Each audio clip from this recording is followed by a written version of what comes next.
So if we look at the category of made in the USA altcoins, this is one that's been doing really well lately on the back of all the positive news that we've seen. And as a sector or a subsector of the crypto space, it's worth almost $500 billion, $488 billion at the time of this recording.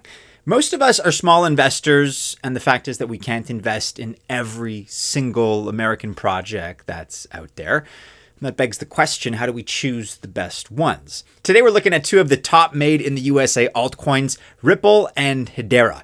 And assuming you have some extra dry powder lying around, just a little bit, we're going to ask which one is a better pick for the rest of 2025 and why.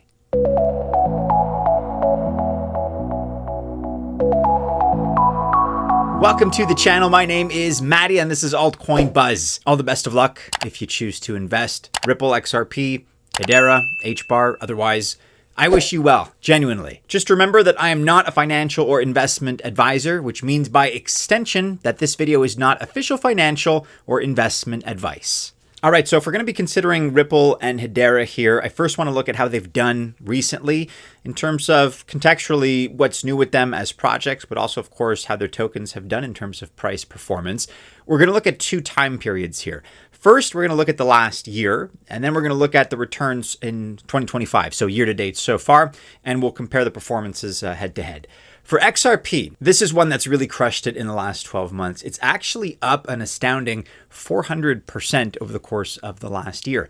And despite its massive market cap, $153 billion as I record, so despite that market cap and the size of this project, get this stat, of the top 300 coins out there, XRP is the number 8 performer in the market these last 12 months.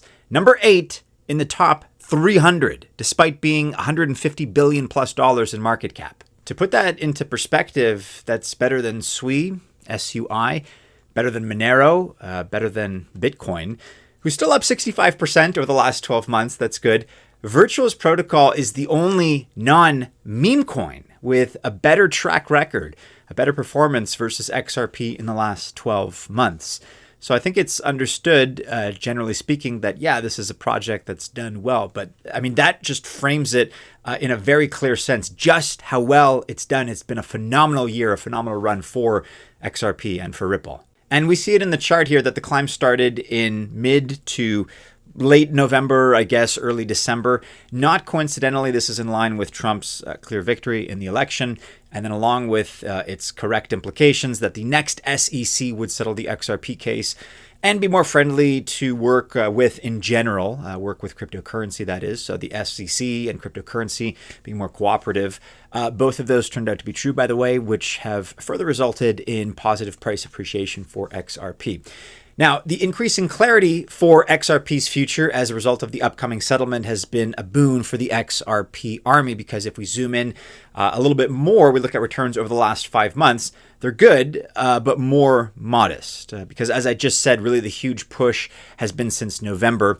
On January 1st, the XRP price was $2.32. And as of right now, as of this recording, we're up a little bit on the day. We're at $2.62. So that's an ROI between January 1st and today of about 10%. That's still good. In fact, that's enviable performance, especially in an uneven market, by the way. There's been lots of chaos. Just think of Trump's tariff policies, for example. So being up 10% since January 1st is still good.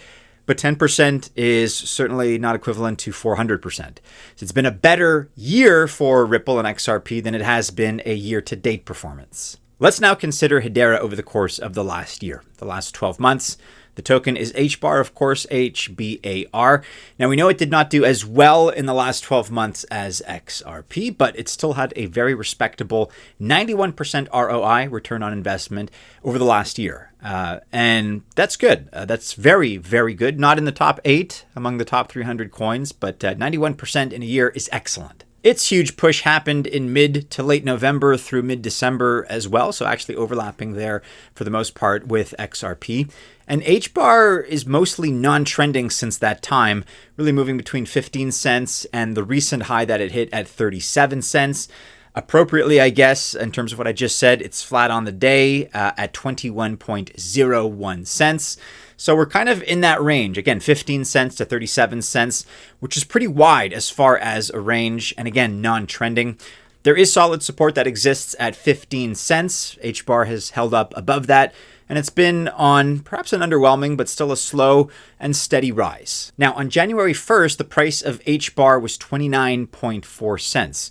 So the current price, like I said, is just above 21 cents. Year-to-date performance is thus negative. We're looking at a loss of 30%. So negative 30% year-to-date since January 1st.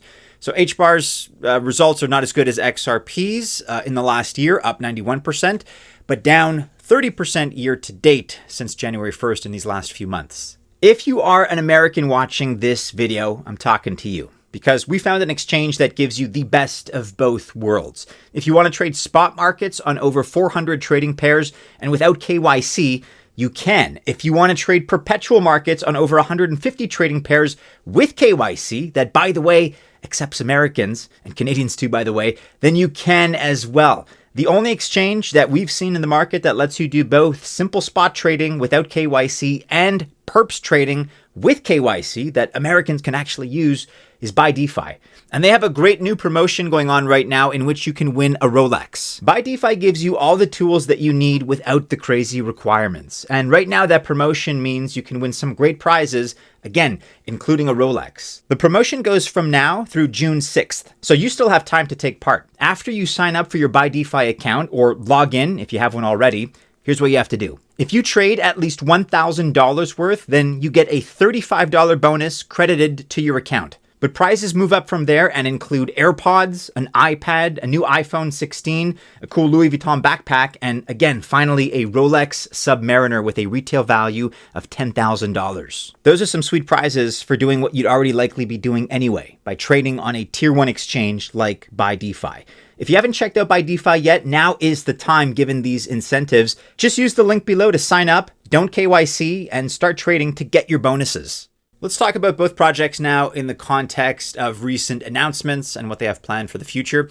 On the XRP front, recent news mostly revolves around acquisitions. First, as you've probably heard, it's huge acquisition of Hidden Road. This is giving them access to a global prime broker for institutional trades. Second is the offer, not accepted by the way, but the offer to buy Circle. That is the operator of USDC. Now, you could say, as much of the XRP army is saying right now, that this acquisition is going to be something that dominates the stablecoin market, or is going to lead to domination of the market, I should say. And really, that's because of Ripple's RLUSD failure. It could still become successful someday, but as of right now, as I speak, it has less than 50 daily users and less than 100 transactions per day. So it's failing by the numbers. I'm pretty surprised by that, by the way. It was looking like it was going to be offering some great utility, but it just hasn't caught on. And Ripple needs a stablecoin to help implement its CBDC products, central bank digital currencies, to emerging market governments. And then on the Hedera front, this is a project that's doing a deep dive into RWA, real-world assets, with a permission chain, so regulated assets can list with compliance from their regulators. In the context of stablecoins, this is also going to work very well, probably also for CBDCs too, and the full launch is coming sometime next quarter. Tokenizing, of course, is a key feature of the recent partnerships with Tokeny and Kabila. And there's lots of good news on this front because these are two examples among many that are working with Hedera right now. Now, amazingly, even with the consistent dumping on retail that Chris Larsen and other Ripple insiders continue to do, Ripple still controls a huge amount of XRP. Plus, after all these many years, there's still only 58.5 billion XRP in circulation out of just under 100 billion total. So they have 59% in circulation. This is a number that should be much higher after all this time, especially. Hedera, on the other hand, has a full 84% of its 50 billion total supply in circulation. This is more along the lines of what we'd expect from two very long-term projects who have been in the market for years now. Hedera has a respectable number, XRP does not. And Hedera has a fixed token release schedule for holders, so everybody knows what to expect. Its governing council, who manages all the validators as well, manages the emission schedule. But just like XRP, with its history of dumping on retail, HBAR's main complaint, at least according to the community, is that it's a permission chain managed by the validators with permission and not an open, permissionless chain. So in the end, despite the strengths of both projects, which do indeed exist, you still have to kind of pick your poison here. Who do we think is going to have a better second half of 2025? Personally, I kind of feel that without a major catalyst of, let's say, a huge new partnership or big new government client, without that kind of thing, Ripple has probably gotten as much out of the SEC settlement in terms of gains in the XRP token that it's going to get. I think that has been priced in. And then on the subject of CBDCs, Hedera and Ripple both do work with governments when it comes to this, central bank digital currencies, and they do some of this work together. So I don't really see this as being an edge one way or the other.